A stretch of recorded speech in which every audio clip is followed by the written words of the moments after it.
Mike, check, check, check. Justin Hunt, it's all happening. Thank you guys for rocking with me. I really appreciate it. Thank you to everyone who's donated to the Cash App or to the Linktree. It is priceless. And thank you to everyone who's been going on this journey of evolution on this channel.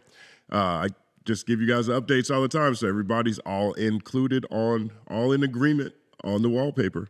I've been doing these, again, news sort of reaction kind of videos because I'm going to do my first members only live in September. So if you want to join, check out what I'm going to have to talk about. Now's a good time. And also, this weekend, I did a deep dive into what I see in where Drake is right now, the breakdowns that most people, longtime watchers, longtime supporters really appreciate.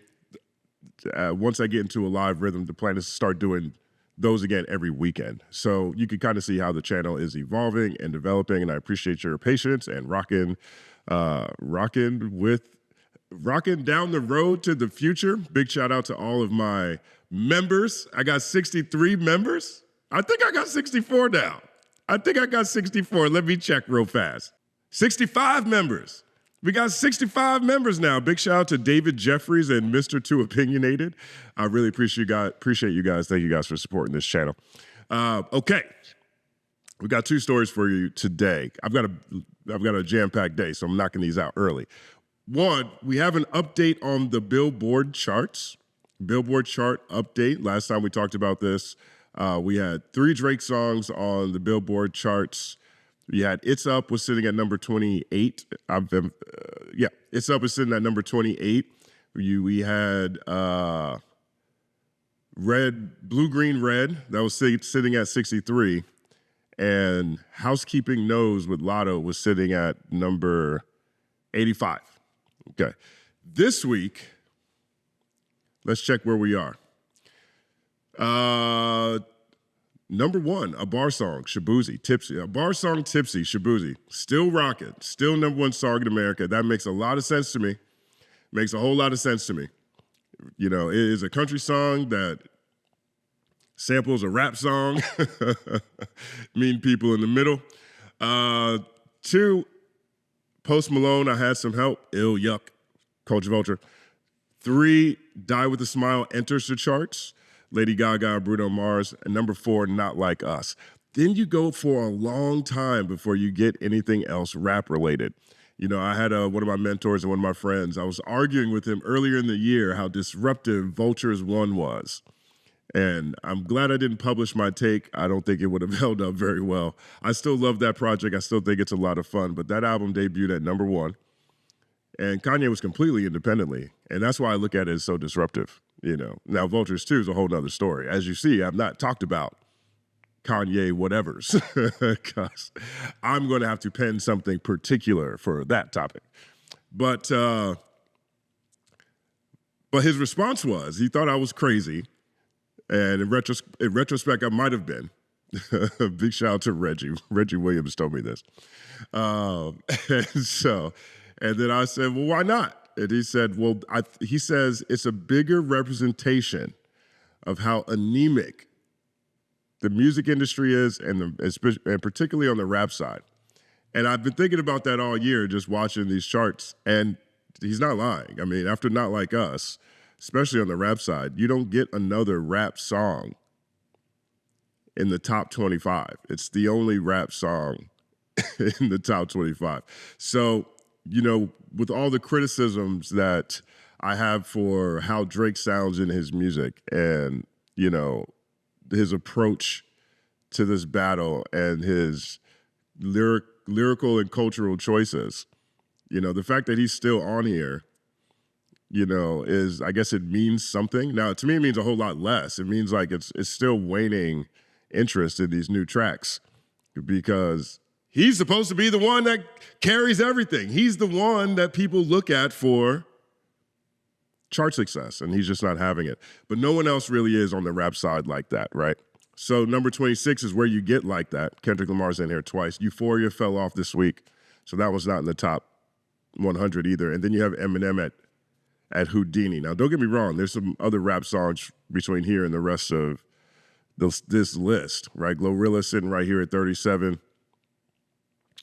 You got another Glorilla song here at number 44 with TGIF. So the rap space, and this has been a trend that's been happening for a few years now, is just down all the way around. And I think it's largely a product of a decrease in quality rap songs. Like, I think there's a ton of great rap songs, but in terms of getting on the charts, you need a lot of investment to do that. And I think the strategy with a lot of these labels has been leaning more towards viral sensations or songs that are a little bit more narrow in terms of the audience that will appreciate them. And I think we're seeing that on the charts. It's Up, Drake, number 46, dropping 18 spots to number 46. So It's Up is down. And Housekeeping Knows and Blue, Green, Red fell completely off the charts. Completely off the charts. So they were on the charts only for a week. And so Drake's slide continues. Now we have 3 new tracks. I think all 3 of those are going to, whenever they decide to release these officially, SOD, Circadian Rhythm, and No Face. All 3 of those I think will do pretty well on the charts, I'm not sure how high or low they'll be. I'm not going to make that kind of prediction. But there will be another 3-pack round of Drake songs that are coming, so we can look to see how those perform. A lot of talk about Kendrick dropping this fall, maybe this winter. We'll see what happens with that. That's going to be a whole different conversation, of course. All the momentum is on Kendrick's side. But Drake did something else very interesting. What he did was release on his same Plot Twist Finsta account that we've been talking about. He released an unreleased track that he had with Kendrick, right? It's unreleased. So check this out. It's not a full track. Let me clarify that, okay?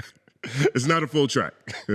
But he released a video of them talking about putting Kendrick on a song that apparently never came out. I'm not even sure if they actually recorded this joint. So here we go.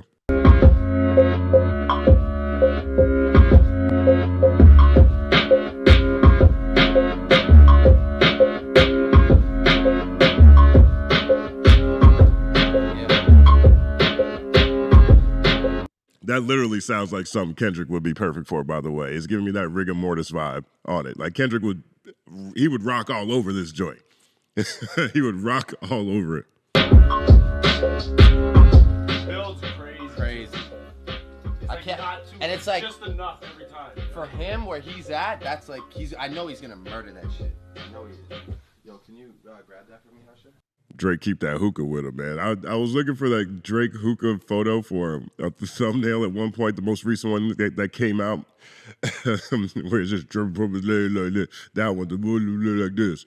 That one, right?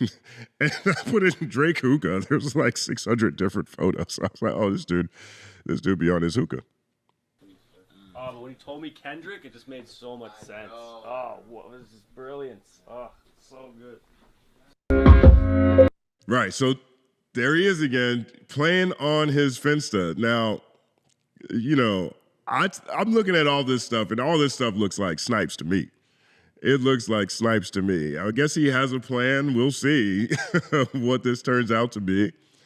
You know, the other day he posted a video of Rasheed Wallace saying that they're going to win Game 2, alluding to Drake is going to come back and win Game 2.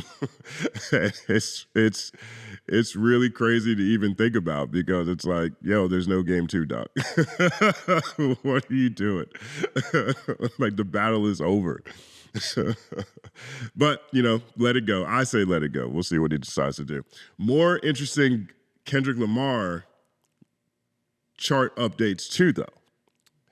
More interesting Kendrick Lamar chart updates. Not Like Us is now the 10th rap song with the most weeks inside the top 10 of the Billboard Hot 100 this decade. 16 weeks. So it's been 16 weeks inside the top 10. This is a sticky song. Sticky song. You know, so that's impressive. Big shout out to Kendrick for that.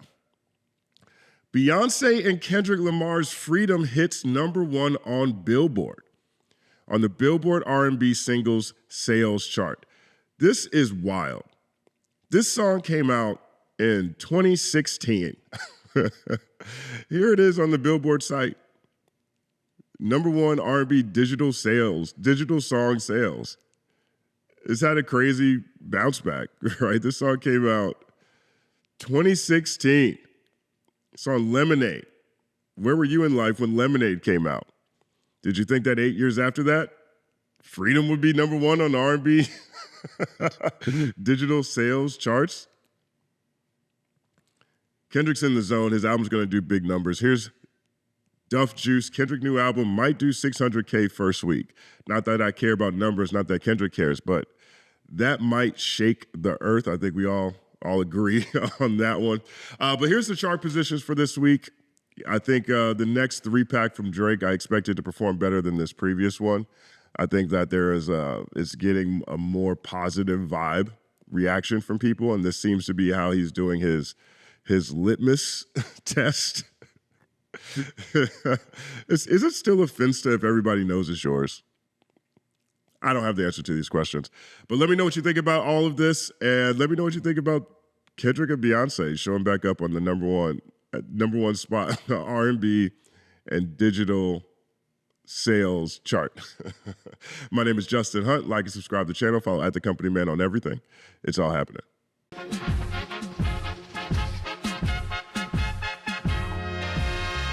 Justin Hunt is here, it's all happening. Justin Hunt is here, it's all happening. The mathematical breakdown of this mighty game of rap we in. It's boom bapping. Systematical culture views us radical, it's all happening. Shaking hands and dabbing it. Life through the lens of hip hop, from trip hop to yes, y'all, you don't stop, you don't stop. Justin Hunt is here, it's all happening. It's all happening, yes, it's all happening. Justin Hunt is here, it's all happening. It's all happening, yes, it's all happening.